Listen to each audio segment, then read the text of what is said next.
I am gratitude.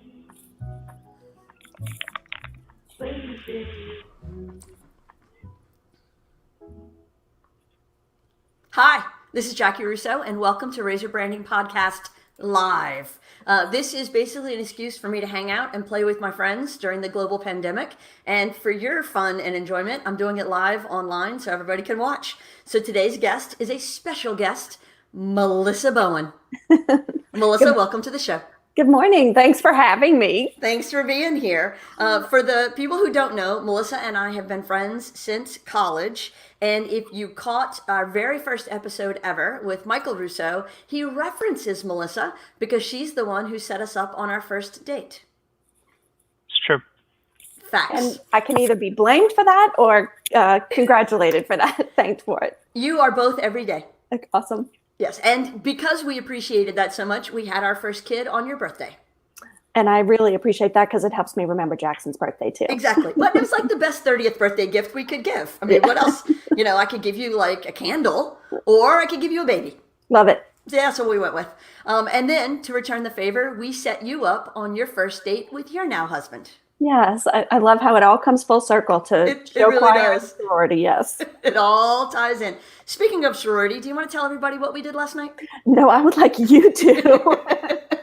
But yeah, I mean, I'll start us off, but you need to finish it because you shut down the night. It was really nice. A Zoom call with entirely too many people, but it was perfect. Like 15 to 20 some odd people. At one point, we were at 21. And all sorority sisters from college. So a big shout out to our FIMUs from USL days.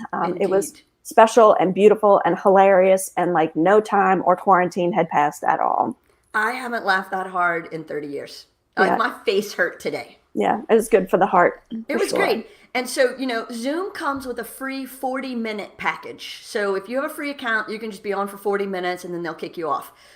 In honor of the call, I thought I should probably upgrade my package. And thank God I did because we were on for 5 hours and 12 minutes. When you texted me, because I got off several hours earlier, I was like, why is she still texting me when I said I was going to bed at 11 o'clock saying, okay, we're just now getting off. It's like, no way.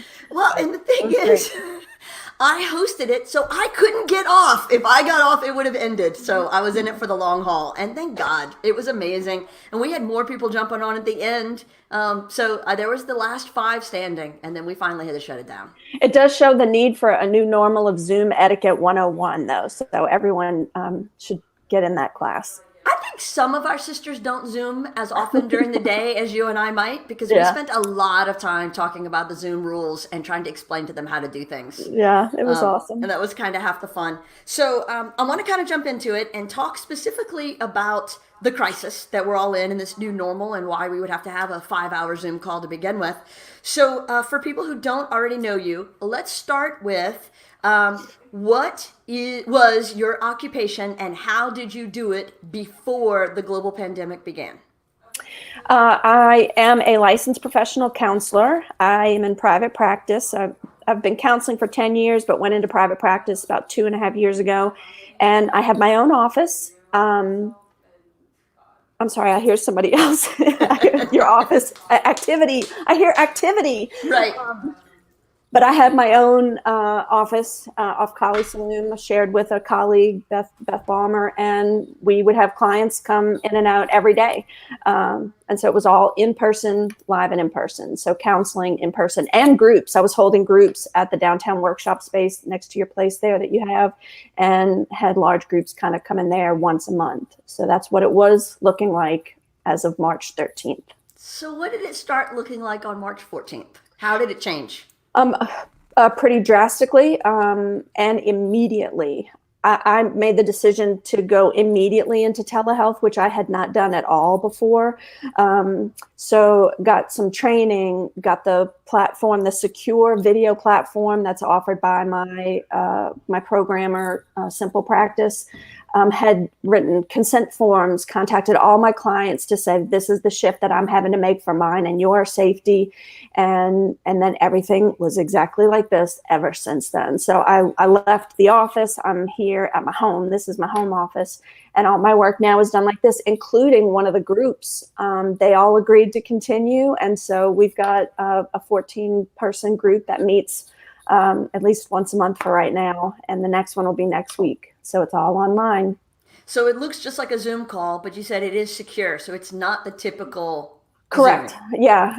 It password protected, HIPAA compliant, and all of my colleagues. And I mean, if you want to know like how the industry has shifted, I have seen the mental health profession and industry, and especially all of my colleagues here in Acadiana, shifted swiftly with training, HIPAA compliant, secure video platforms, chat. We don't use our phones. We use HIPAA compliant messaging systems so that everyone can still feel like their privacy, confidentiality is all intact. Everyone's been communicating in our professional Facebook groups and personal conversations that we all feel like, am I covering everything? Am I addressing things? How do I make it most comfortable so that it's not awkward transitions for our clients, and just making sure the profession is intact as well. So it's been beautiful as far as the mental health profession and community here in Acadiana and around the globe, I'm sure. Right. You talked about how swiftly that adaptation happened, and that's always impressive to me when an entire industry can do a pivot like that. I remember you mentioning a very lengthy training session you went through. Was that already planned, or did that happen concurrently with the shift? It is a 9-hour training that's required to say that I do mental health. You probably shouldn't do air quotes when you talk about mental health. I just think people should take it seriously. We're doing it now. Yeah, I am doing it. But like to have a telemental health. I'm sorry. There we go. Okay. Telehealth. Yeah, there we go. Yeah, teletherapy, telehealth. It was happening before. And some, even your doctors, your psychiatrists, counselors were doing it before, but it just wasn't everyone. And so to say that I actually offer telehealth required specific training and certifications. The Louisiana Counseling Association, our Louisiana Board of Examiners for Professional Counselors, they all rallied quickly to start offering this training regularly. Like within a week, I think there was at least 3 to 4 9-hour trainings that everyone could jump on. And so one Sunday, I just spent my day in front of the computer getting, tips and tricks for legal, ethical, personal ways to make sure that this can happen quickly. So no, the training was already in existence, but I did it one Sunday within a week of this happening, as did a lot of my friends and colleagues. That's a rapid transformation for an entire industry. I think the fact that we already had some of the bones in place was helpful. Because we just said everyone needs it and we all need it now. There is no choice now. So it really it happened swiftly. It was very impressive. I think it is. How much do you think this is going to stick in terms of the telehealth approach? Now that people are doing it, how has it been for your patients to adapt? And then not which ones, don't name names. Yeah. But what percentage, or how do you think that's all going to work out for them? I think it's going to stick around a lot more for various reasons, not just because we really don't know what and I am going to do air quotes, the next new normal will look like, because we don't know what that really looks like. It's been way more comfortable for me than I thought it would be, more comfortable for some of my clients than I thought it would be, because it was a thing before. It's hugely convenient. You don't have to worry about commute, traffic, scheduling time, windows. So I think it'll stick around, obviously, a whole lot more. I'm ready to get back into my office, too, when it's safe. So are some of my clients. I think it just kind of remains to be seen. But I think probably way more than what we think will be more like this now. So then it sounds like, because you want to go back to your office, you're not going to go straight telehealth. You're going to have a hybrid. I will. I will probably have a hybrid, because honestly, I've enjoyed this more than I thought, too. My breaks look different when I'm home. My self-care looks very different when I shut down, how quickly I get home and turn it off. Yeah, Amy, I'm sorry. Can I comment on that thing? Yeah, that's kind of the point of it being live. Yeah, Amy is a fellow clinician. She was on that 9-hour training the same day as I was. And she does child play therapy and works with children. And so to realize that family therapy is still happening, children and play therapy is still happening, all like this. And it is effective and convenient. And so, yeah, Amy, I've adapted it too. It's just great. We worked with a client years ago that does remote monitoring of heart health. And so there's all these devices and gadgets that you can wear or import into your life, whether it's obviously, blood pressure, the watches, all these things. And so what I imagine when I think about play therapy is how you remotely instruct someone that's a challenge. Yeah, what I've heard, because I don't do children, I just start with teens to adults, but the use of puppets, games, you can play games when you both have the same game. So there's a lot of ways to integrate play therapy with kids and with teens. I'll be honest, I was surprised by my number of teen clients that were not comfortable initially going to this. And I'm thinking, you're on your devices all the time. Why is this so hard?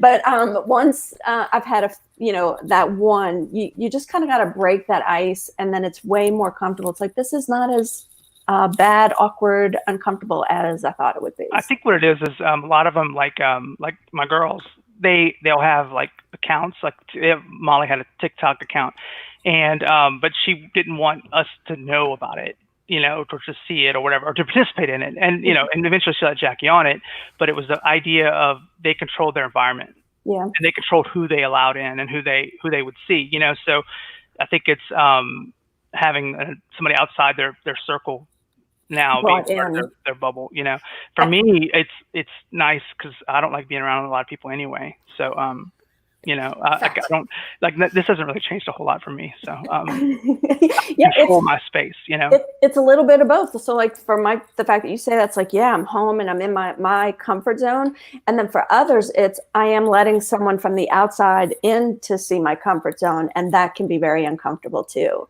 Mm-hmm. And so I have had a couple of new clients since this all started, and that's been an interesting transition of how to build rapport. Just through a screen, but it's just a different level, different skills.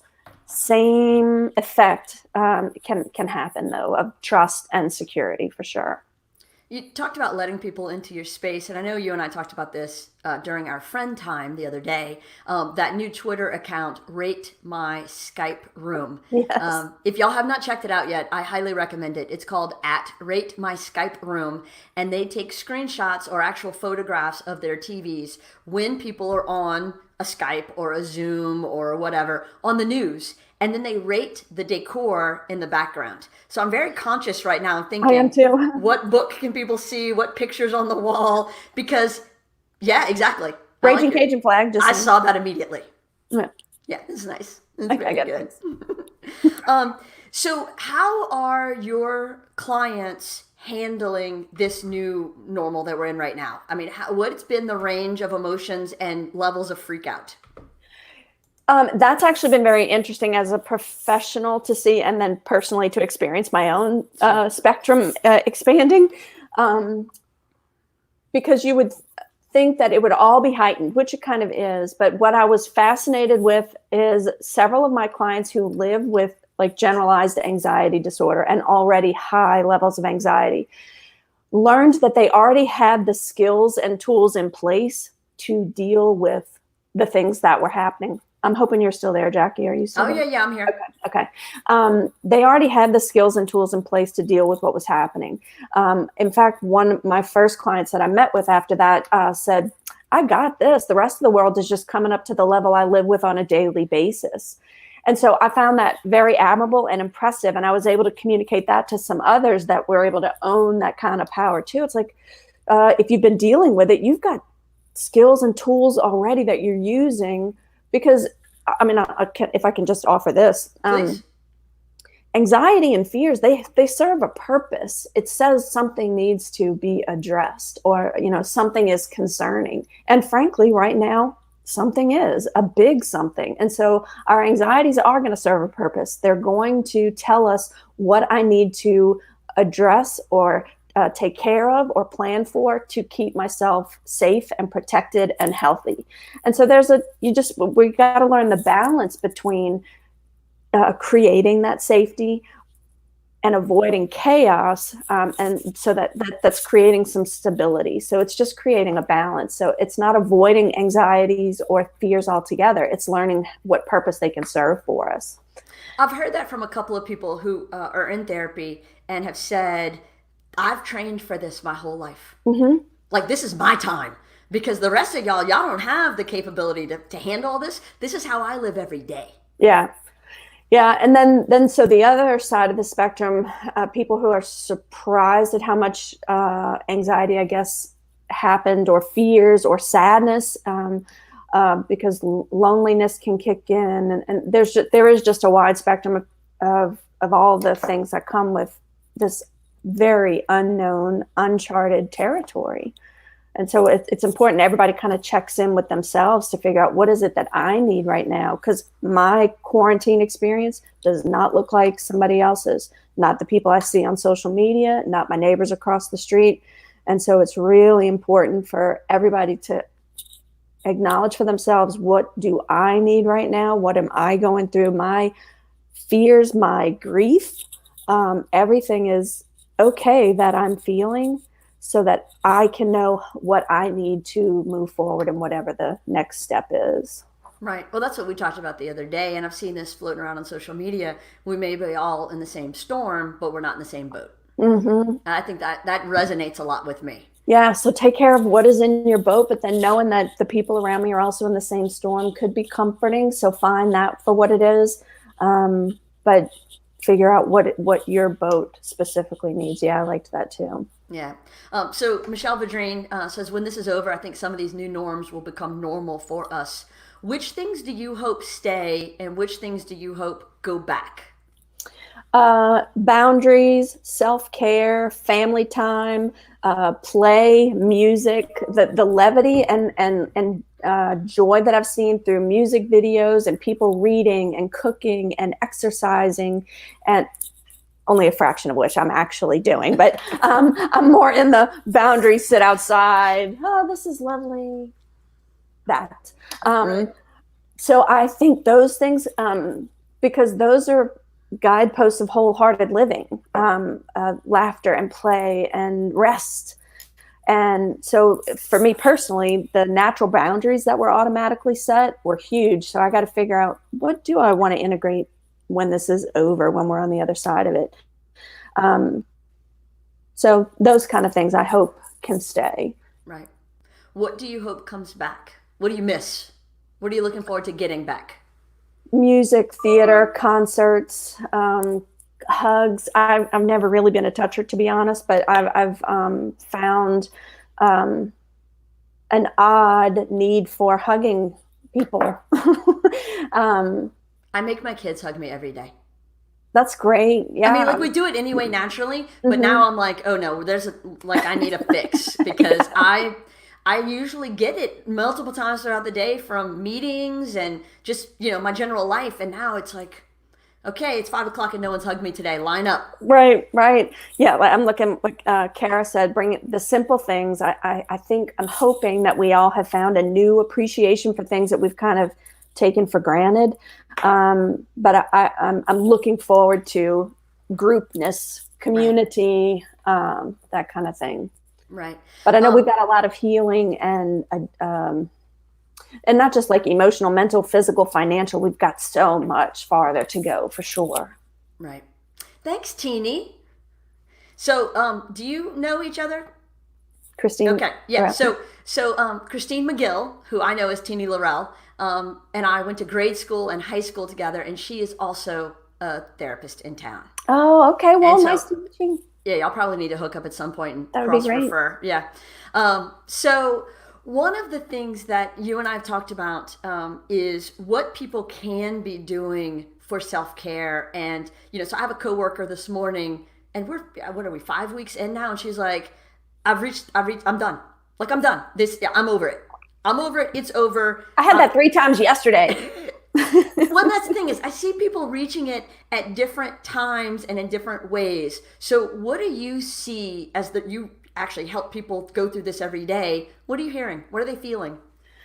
It is a full spectrum, from fear, anxiety, depression, loneliness, grief, because, we've got people who are sick, dying. The seniors are grieving, loss of weddings and family plans and trips. So the whole spectrum of it. So I think it's important that you self-check. Check yourself every day, or know what your tells are if you are in some kind of distress. Am I isolating, overeating, drinking too much? Am I yelling at people and snapping when I, am I doing things that don't feel normal and healthy to me? So know what my self-check is, know what my tell is. Because if we don't really identify what that thing is that I'm dealing with, it becomes overwhelming. Because the answer would be like, how you doing? Oh, it's a lot. Because yeah, it's a lot. But if I don't say, I'm worried about my finances because my husband works in the oil field and we did get a pay cut. We're worried about his job. So I'm worried about that. Then it all just feels overwhelming. Or with me personally, I'm not worried about my health so much, but when I get isolated, I get anxious. And so if we don't name it for what you are dealing with specifically, then you don't know really how to help yourself, how to address the things that you're dealing with. So self-checking to naming what you are actually dealing with. So then it'll better equip you on how to handle it, because it might just be some self-compassion.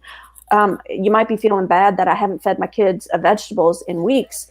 And so, you know what, give yourself a little bit of a break there and show yourself some compassion, or reach out, or go do some, grounding outside, go outside, listen to some music, do something with meaning, and I can go through a whole bunch of suggestions of ways that people are self-caring, but I don't know if that's what it is. And I think everybody needs that right now, because we may be out of our original list. Like the list you started on March 14th of how to deal with this. Well, we're on April 22nd now.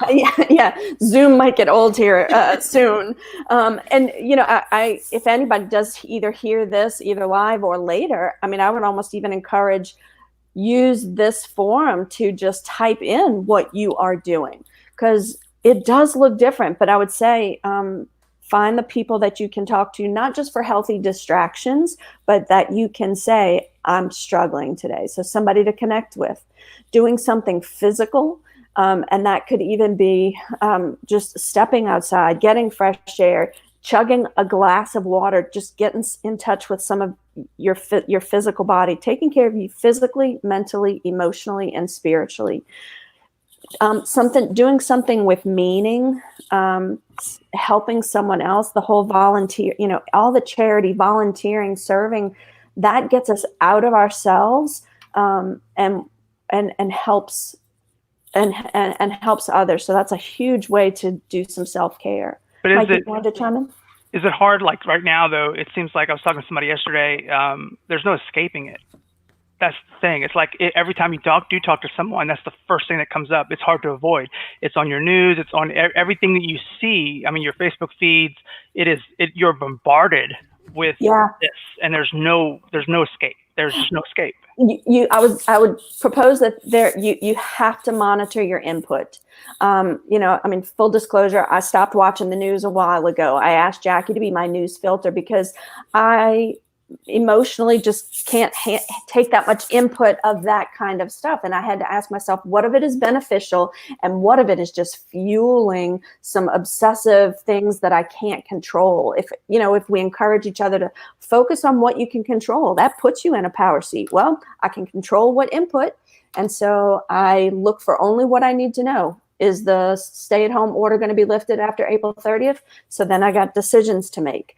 Monitoring. To be clear, as Melissa's news filter, these are the things I have told her. Number one, you have to stay at home until April 30th. Number two, Drew Brees re-upped for 2 more years. Mm-hmm. That's it. Those are the only 2 things she's needed to know for 6 weeks. Well, and you did tell me about the small business.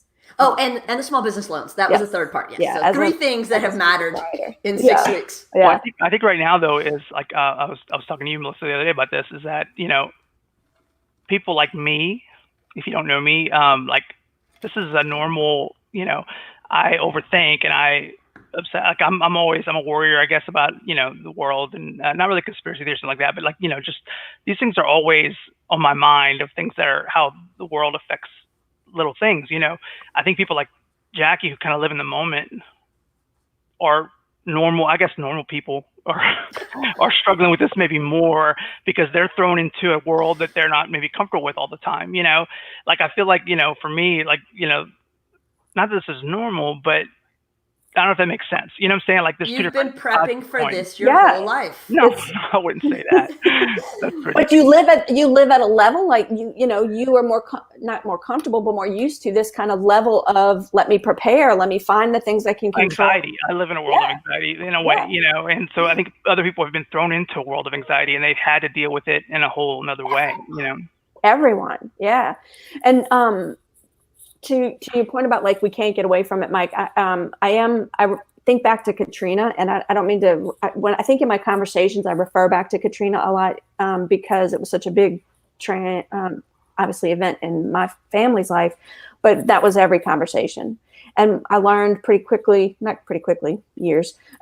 You eventually have to talk about other things, and so even now, I find when we have conversations or with anyone else.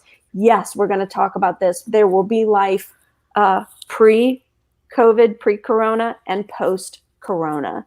But in the meantime, we've got to force ourselves to talk about the other things so we stay connected on things other than virus, pandemic, and quarantine. But that's what happened on our call last night. I thought that Pam Cartwright, serving as a self-appointed MC, did an admirable job. But she did a great job of rotating through a lot of loud ladies and did a check on where are you professionally, personally, how are you doing with all this? And then we were able to move into the rest of it. So we don't have to live in it, even though we're in the middle of it right now. Right. But it is the first topic of conversation, just like Katrina was, because you got to check on your sisters. Yeah. Yeah. I think it's important. One of the things that I see, and I think it is going to be like post-Katrina, it is going to be like post-Great Depression, September 11th. 9/11, yeah, absolutely. Yeah. It is going to fundamentally change who we are for generations. Yeah. And it's global. Yeah. And I think there's no way for us to really know what that looks like. We just can't, in my opinion, I think we're just going to start creating it moment by moment, decision by decision.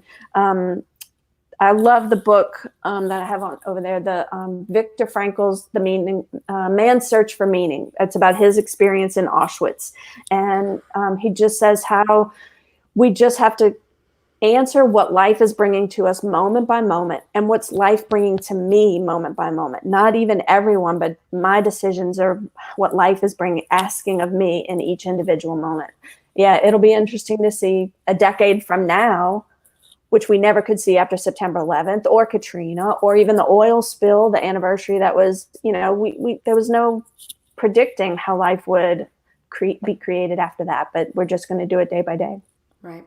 And I think that, 9/11 is a great example because it was so shocking. And where Katrina, I think geographically was small, 9/11 affected a larger geography, even though the towers were in New York, the TSA changes in the airport affect everybody. And so I think we'll see those things where the pendulum swung all the way post 9/11 and then kind of started to find neutral. Right, because I remember having to fly for a funeral shortly after, and I thought, we're never flying again.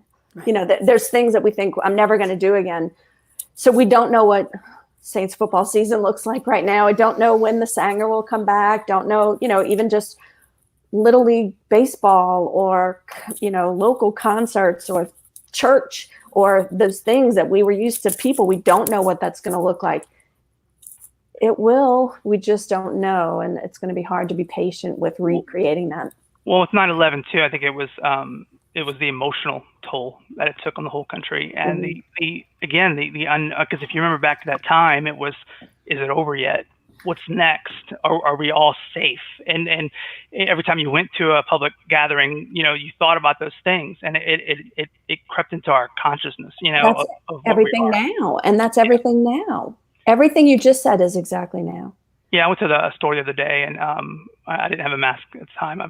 I've since donned a sporty bandana I picked up, but it was like I was walking through the store and I just didn't think about it, But I had people dodging me. I mean, like they saw me coming and they were like literally turn around and go the other way. I was like, All right, I can't deal with that. Being a Pariah. Pariah to everybody. So, yeah, I think those things, but I think it's an easy adjustment. I mean, for years we've seen Asia. Every time you see footage of someone in Asia, they were wearing masks. It was just part of their way of life, for all the things that they went through at different times. And unfortunately, that's going to be where we're headed. Yeah, my concern is for the healthcare workers, and people who deal with like nursing homes and hospices and things like that, because that's real-time trauma that is still happening. As a counselor, we typically get people in our office after the fact, after trauma has happened, and we try to help them process those responses, survival mechanisms, their reactions after it is over. So and to use an image, like after the knife has been pulled out, we've got an open wound, but something that can eventually scab over and pick off and heal in time, but we're still in it. And that's hard to wrap my head around as a mental health professional, like how we can be there for that real-time trauma while it's happening. I don't really have an answer for that, but it's something that weighs on my heart for sure. Well, I'm sure. And I think much like watching my grandmother reuse tinfoil over and over and over again, the small habits that we pick up through this will stick with us, and we won't even necessarily know this is where they originated. Yeah. And so it'll be those little ways of coping and recovering and feeling like we're doing something to help prevent the next one from happening. Yeah. Whatever that might be. Yeah. And kind of make light of it though too. Somebody's going to have to remind me not to wear flip-flops when we get out. I mean, like, somebody tell me if my pants don't match, but whatever. I'm more worried about people's pants fitting at all.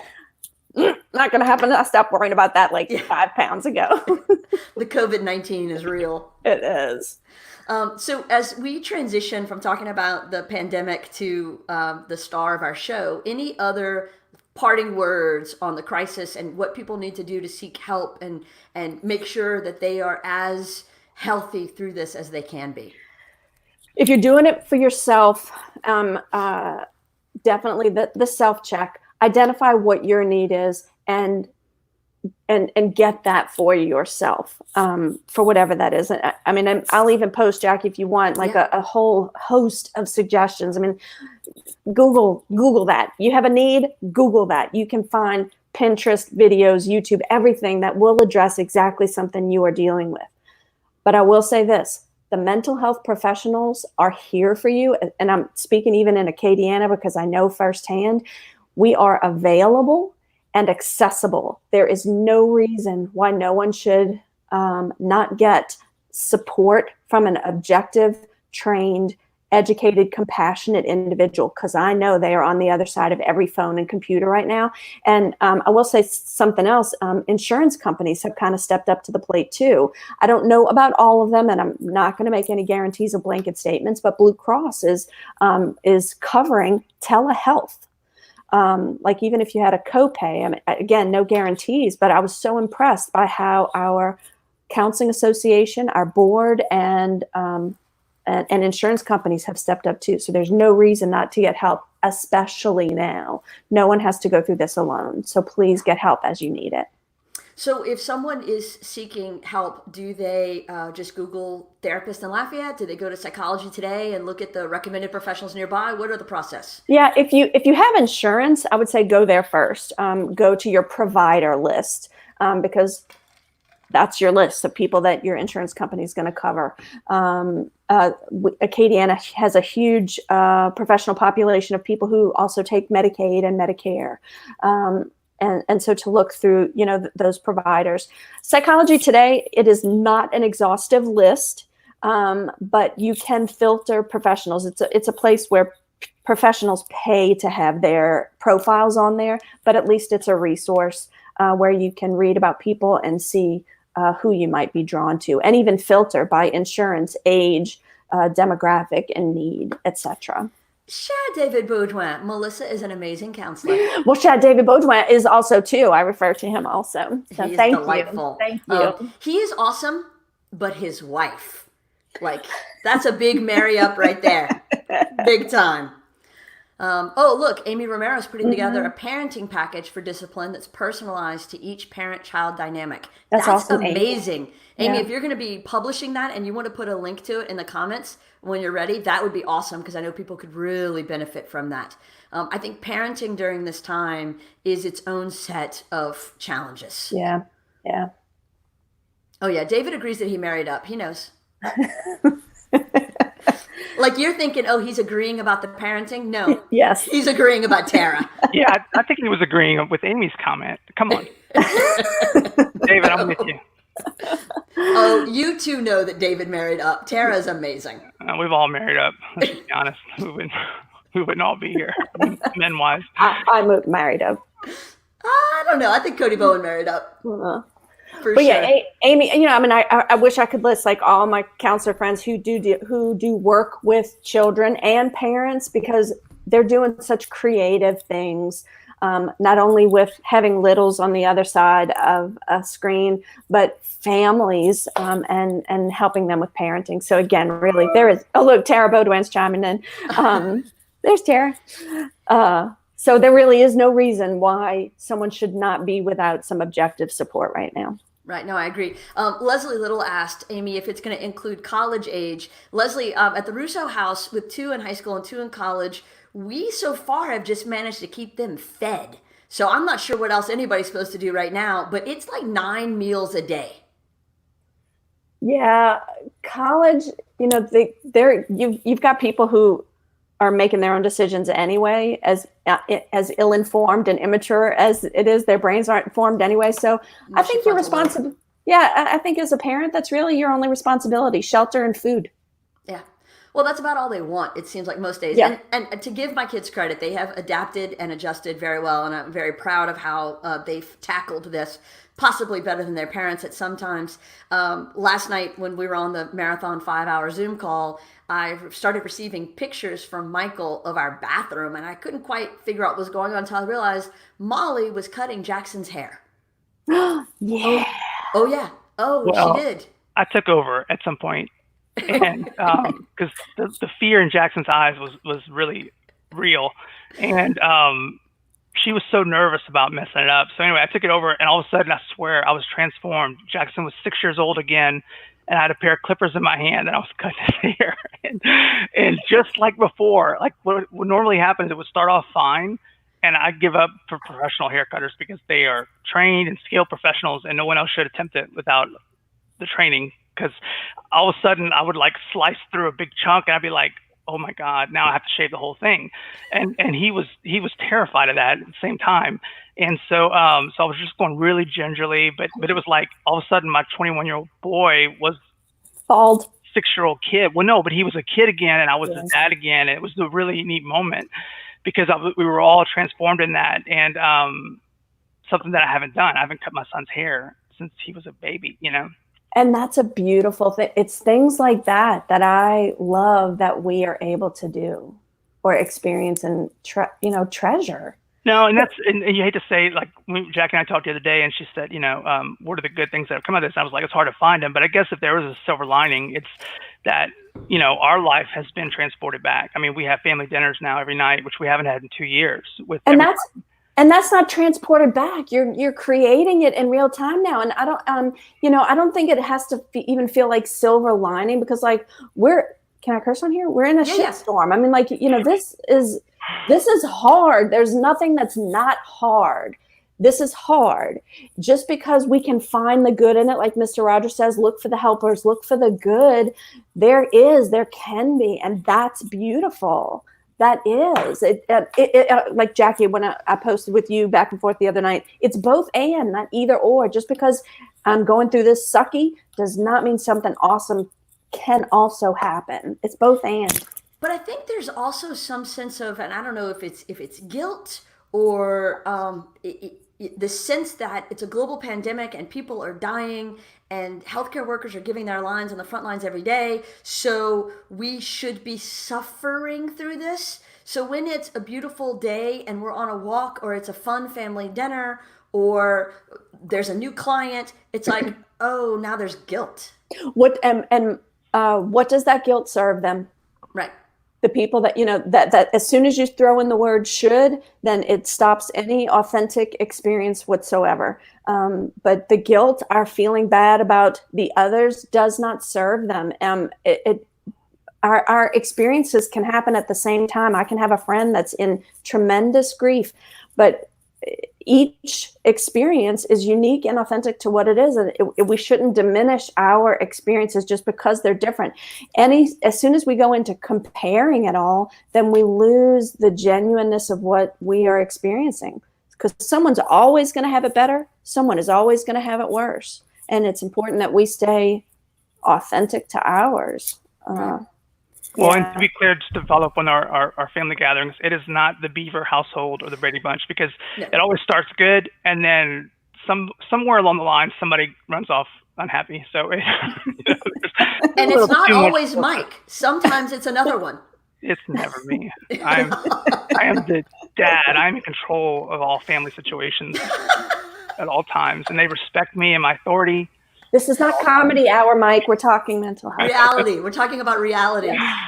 No, and I do see the people posting on Facebook. And look, I've got some great friends who have managed, I think, to really pull together some amazing theme nights, costumes, whatevers. We're not those people. We will never have matching T-shirts at Disney World. But I do think... to be granted, no, your dream is to have that. Let's just be honest. No, not the matching T-shirts at Disney. No, come on. No, we are not. You made us all wear Thanksgiving hats? Turkey hats. Yeah, literally turkeys on our heads at a dinner on a cruise once. So, yeah, let's just be honest. It was awesome. It really was awesome. Yeah, let's just be real here. A broken dream. Yeah. I might pull those out again, actually, this weekend. I know where they are. Mike, I see a TikTok video in your future. Oh. No, the girls are terrified he's going to get on TikTok. That is just, oh no, they are very scared about that. A couple things I want to circle back to. One, Michael mentioned Molly being on TikTok. For people who are tackling the challenges of your kids on social media right now, obviously the rules may change. And so the challenges of limiting screen time, give yourself some grace. That may be the only way you get through the day. I mean, is that what you're telling people right now? Oh, grace everywhere. First, grace everywhere. Because everything, the way that we operated from March 13th before is over. Right. And so, we're all in survival, working to what will thriving be again. So, grace everywhere. But the one thing I do think that every parent needs to stay in touch with in terms of digital screens and rules are making sure apps are age appropriate. And so she's 16 using TikTok, and she had to let me follow her, which is the challenge we had at our house. But you are allowing your kids to be on more, understandably, but make sure they're doing it safely, because I'm reading a lot of articles about the increases in sexting and inappropriate behaviors online, even under your own roof. Well, and that's for the adults too. And I don't even mean like screen time, but we're all going to coping, and a huge coping mechanism is numbing. Are things that feel soothing, but might not always be the best for us. And so the concepts of self-care and monitoring, whether it's parents or ourselves, the concepts are the same, but they may look very different right now. What healthy living still applies, but it looks different. Same with caring for our littles and teens and ourselves. Right. I mean, you have to do what's appropriate for the time, but what's appropriate. That's exactly right. Yeah. So let's move on, because we've got 18 minutes left, and I want to make the most of it, and I still have a stack of these bad boys. Okay. So let's talk about Melissa Lyons, Bowen, the early years. Let's start at the beginning. Where'd you grow up? New Orleans East. I say East because we're all very proud of the East. I know there's no one on here that will know that, but someone listening might know New East. Of course. So talk about the early days, parents, siblings. I have three older sisters.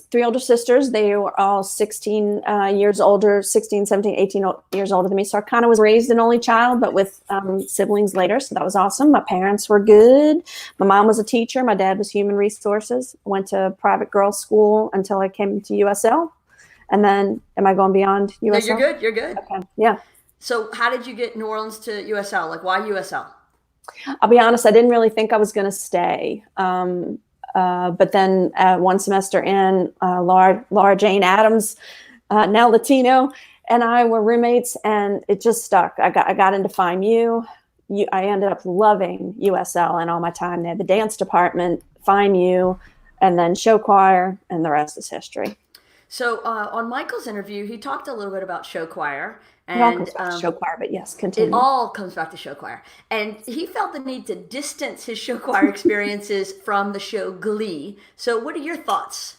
We were Glee before it was cool. It was not cool, but we thought we were for sure. But now we fully embrace our total show choir geekdom for the beauty that it is. And Michael, I'm staring at you because you know it's true. Well, yes, but it was, No, yes, but. Yeah. Yes, and? Yes, and. Yes. Well, I'll talk about the first day I met Melissa. We were actually. Nope. No, Next question. Next question. We were at a practice, and we're on Angel Hall and on the stage, and she came in I don't know why, it was a weekend for some reason. It was like a Sunday, and I think it was. Remember, I'm a professional on this call. All right. Anyway. Next story. Next story. All right. We met her, and it was nice. Thank you. So also on Michael's interview, he mentioned his version of how he and I first met. Do you want to share your recollection? Well, I was not at the meeting where he said she chased after me. Yeah, that's the part that needs to be fact checked. I was not there, so I know, but you heard about it from each of us later. No, don't bring me in. I'm not a professional in this squabble. Trying to get free counseling. Come on. Nope. Let's have it out right now. Next question. I love that I can pull the pass card. Pass. I told you could. I told you had the right to do that the whole time. So what advice would you give to the younger you? Oh, don't worry so much about what people think. It's just going to hold you back. That's good. Describe a typical day in your life. Right now? Yeah. I get up. Yay! I dress this part of me. I do go to work. I come to work. This is my work. Fortunately, I do have clients.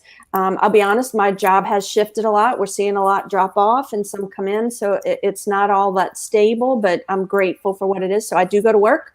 I go outside because Louisiana has been very blessed with good weather right now. I think our experience would be very different if it weren't. So I go outside. So do you think that we could lobby someone to flip the switch on pandemic right as the thermostat flips? Because I'm enjoying being outside too, and I am not going to enjoy it as much when it's 103. When it's hot, I know. I don't 200% humidity. And look, my day just sounded real pathetic, but I mean, I don't have kids. My husband works offshore, and so I kind of look out the window all by myself. But it is what it is. So. No, but you are at heart an introvert. So in some ways, you're creating the reality that you need to have right now. I do love it. And then when I find myself anxious, I do drive-bys. Sure. I visit people in their driveway. And there might have been some people who visited you in your driveway a couple times. Yes, so thank you. You're welcome. What event most shaped who you are now?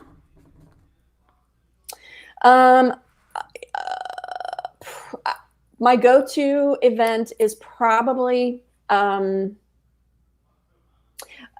two things. One was an unhealthy relationship that I was able to get out of and learn so much from. And so it taught me a lot about myself and how I grew up or how I wanted to grow up and be myself. So that, and then honestly, kind of after Katrina, I lost my 20-year restaurant career, worked with you guys for a year, got some counseling and coaching. And at 39 years old, went back to school to get my master's to do this. So those kind of two, and I do like to think of some of the things that are the biggest blessings in my life came from challenges. And so I just kind of like to think of that kind of pattern. I think we need to go back to that just for a minute, because I think that's really important, because you just unpacked 5 huge things. I know. No, and it's good though, because there's a number of what some people would talk about as very traumatic events, and you see them as shifting and shaping these next great chapters. That's only from time and therapy. And I think that's the important thing to mention. It's just because when I was in the relationship, it had its immense challenges. I mean, I was losing myself, my relationship with friends and families. And at the time I couldn't see how that was going to serve me. It was only until after. Same thing with Katrina. We lost everything, every way of life. And so it was only till after that you can see it. So that's why now, having that experience, I know to look for those things right now. That is really only why I know to look for it, because I know it's there. I know it's possible. Well, and I like to think, every step has led you down the path to this place. So you wouldn't be in the place you are right now and able to give the help that you give if all of those things hadn't put you here. Yeah. Yeah, I love that. So, you mentioned Laura earlier, so I'm guessing she would probably be your answer for longest standing friendship. I've known you and Mike for 28 years. Yeah. High school would be Gina Gomez. She's in New Orleans. Laura and Hallie. We actually had lunch for our 50th birthdays, but we had lunch for our 50th. So high school, but then I think grade school and Facebook, social media has been huge for keeping those connections. So I still keep in touch with Colette and the whole Corwin family that were my neighbors on Westgate, New Orleans East. Oh, and Bubba. Excuse me. Don Moore is probably one of my longest standing. Whatever. Bubba. So what would Bubba say he likes the least about you? Nothing. He loves everything about me. I believe that's probably true. I am perfect. What values do you live by? Joy and freedom. And I come to it because with the Brene Brown work that I do, that work I've already done, to acknowledge those are my values, joy and freedom. And so if I'm off kilter, it's probably because I let go of those values. I make decisions based on those values. So joy and freedom. Those are good. What's your guilty pleasure? Chocolate, TV, like The Bachelor and American Idol. American Idol. Do you remember we went to see them? Oh, yes. I mean, I thought about that the other day. I was like, I can't believe we did that. That was the first concert that they did, right? The first live. And that was after Katrina. Yeah. It was like a fundraiser for them. And we were able to do that. Yes. That was so and much show fun. tunes, of course. I mean, but that's my alter ego. Yeah. How would you like to be remembered? If I were to think honestly, it would be like a life-changing counselor, but that might not be it. But like a compassionate, comforting person. That's good. What do you say to yourself when you're in doubt? Well, I know it should be something encouraging, and eventually I do get to that. I have to acknowledge that I'm in doubt. I kind of sit with that for a lot. I have to challenge those thoughts and say, if I go for joy and freedom, that includes me being authentic, even if that comes across as weird or whatever. So go for authentic, because you'll be much happier on the other side. What advice would you give to this year's graduates? I've thought about that because I've heard you ask that too. I even hate to even give advice because it kind of gives an indication that you should not be sad or find like the silver lining. It's a sucky position that they're in. So it's okay to grieve, be disappointed. I mean, it is what it is, but I would say to look for the good, celebrate yourselves, because we all are trying to as best that we can too. And you will be on the other side of this at some point, graduating from college and looking back and going, dang, can you believe that was my senior year? So be compassionate to yourself and give yourself time to grieve and celebrate yourself too. Both ends. What's the one thing in your life that you're glad you did? So many, but probably moved to Seattle. Yeah. And went back to school. Moving to Seattle, I was there for 9 years. What? What'd you say? No, it makes me laugh. There's never just one thing, and I love that about you. I know. I've had too much time on my hands, Jackie. I'm having human interaction. It's just awesome. Moving to Seattle, I feel like I grew up there. Okay. Yeah, I think that's a good one. What historical event would you most like to have witnessed?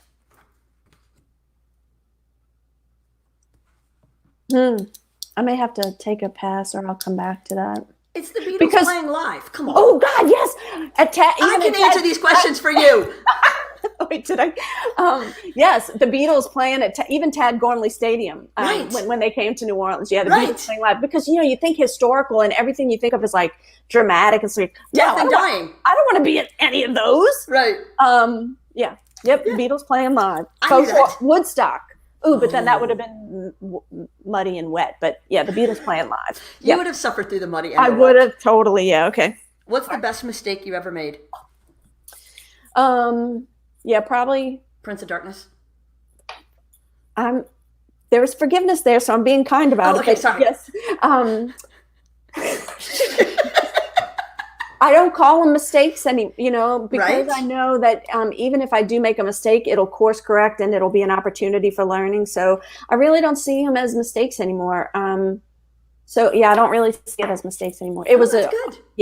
That I like that answer. I'm fine. a hard relationship, but it wasn't a mistake because it got me where I am. So Right. no mistakes, just opportunities. That's What's the your therapy. pettiest pet peeve? Pet peeve? Your pettiest pet peeve. Ooh, pettiest. I try.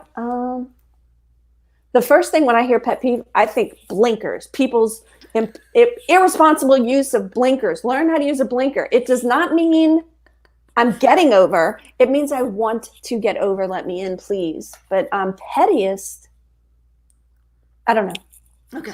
Pass on We'll that. go with blinkers. That's fine. Blinkers. What's the one thing you'd change about yourself? How much I think, over answer, and my weight. Good. That's a good one thing. The greatest gift we can give to each other.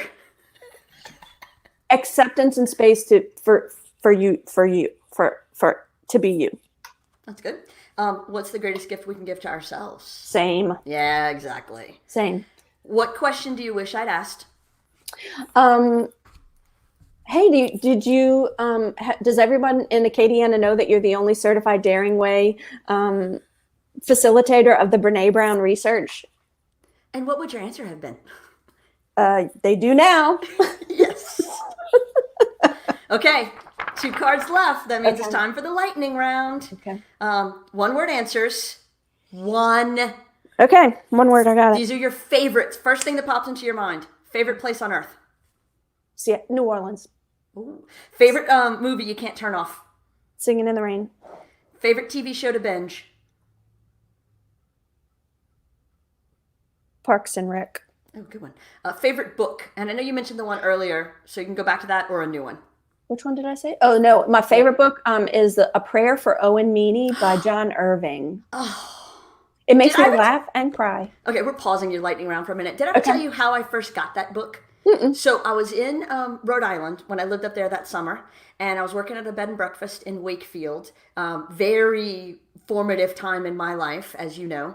And I was waiting on a woman who was a business traveler, and she was there alone. And that was the first time I consciously remember somebody eating dinner by themselves and not looking weird or uncomfortable or sad about it. And I could tell, because I was very good at my job, that she really wanted to be left alone because she was deep in this book. So I did my usual, waiter thing, but I didn't hover or annoy. And she had a great meal and a great experience. And she was there for a couple hours. And when she was done, she left me a 200% tip and the book.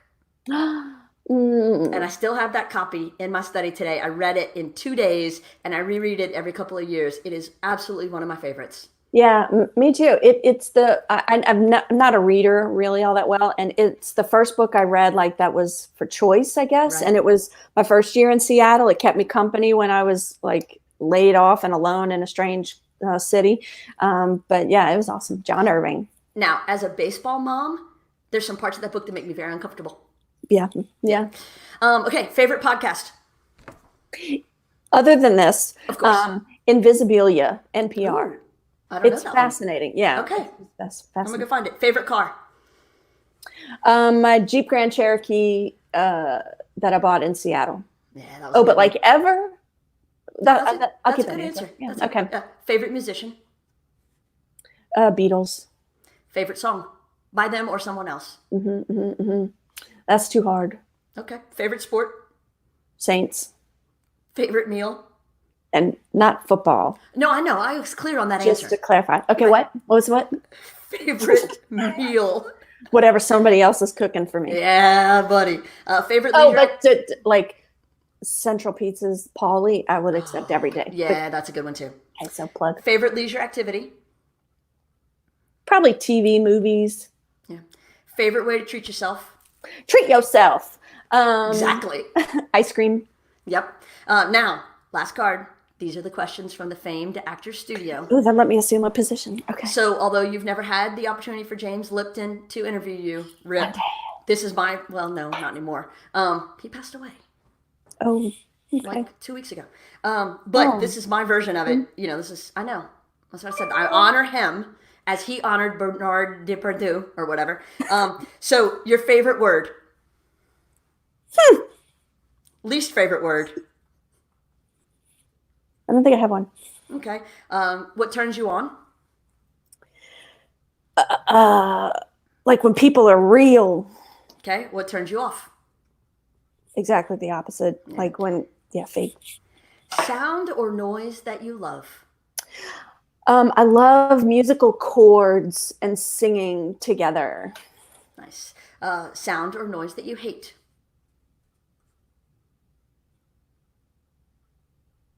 I don't have a pass. It's just that blinker. Never Silence. turn it off.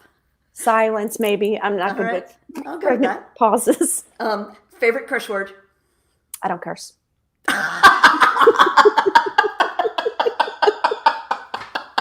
I don't know why that's so funny. Because you just did 10 minutes ago. Oh, right. Okay.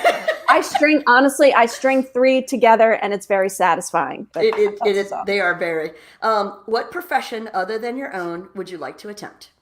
My alter ego fantasy world would be a musical theater performer anywhere. I mean, I love doing it here in town. But that.